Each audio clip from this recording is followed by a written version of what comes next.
Ananias Nana Nani Homes, a paradise for senior citizens, Coimbatore. Phase 7 booking started.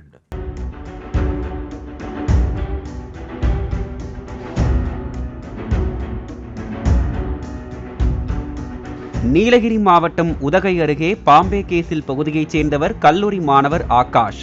20 வயதான இவர் கேத்தி தனியார் பொறியியல் கல்லூரியில் 2ஆம் ஆண்டு இன்ஜினியரிங் படித்து வருகிறார். பிங்கர் போஸ்ட் பகுதியைச் சேர்ந்த 19 வயதான ரிதி ஏஞ்சல் என்பவர் கோவையில் உள்ள கல்லூரியில் படித்தார். ஆகாஷும் ரிதி ஏஞ்சலும் காதலித்து வந்ததாக தெரிகிறது. கடந்த சனிக்கிழமை வாலிபர் வீட்டில் யாரும் இல்லாத நிலையில் ஆகாஷ் ரிதி ஏஞ்சலை தனது வீட்டுக்கு அழைத்துள்ளார். பின்னர் இருவரும் மதுவருந்தி உல்லாசமாக இருந்துள்ளனர். போதை ஏறாத நிலையில் இரவில் மோட்டார் சைக்கிளில் அருகில் உள்ள பைன் ஃபாரஸ்ட் பகுதிக்கு சென்று போதை காளானை பறித்து வந்து மதுவுடன் சேர்த்து அதையும் சாப்பிட்டுள்ளனர்.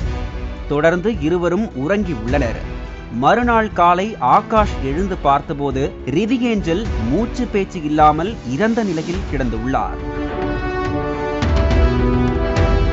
உடனடியாக அவர் 108 ஆம்புலன்ஸ்க்கு தகவல் கொடுத்துள்ளார். சம்பவ இடத்திற்கு ஆம்புலன்ஸ் ஊழியர்கள் சென்று பரிசோதித்த போது ரிதி ஏஞ்சல் இறந்து கிடந்ததால் உதகை மத்திய காவல் நிலையத்திற்கு தகவல் கொடுக்கப்பட்டது. போலீசார் வீட்டுக்கு சென்று சோதனையிட்டதில் மது பாட்டில்கள், போதை காளான் போன்றவை கண்டுபிடிக்கப்பட்டது. இது தொடர்பாக காவல்துறையினர் சந்தேக மரணம் என வழக்கு பதிவு செய்து ரிதி ஏஞ்சல் சடலத்தை கைப்பற்றி உதகை மருத்துவக் கல்லூரி மருத்துவமனைக்கு அனுப்பி வைத்தனர். அதோடு ஆகாஷை கைது செய்து தீவிர விசாரணை மேற்கொண்டு வருகின்றனர்.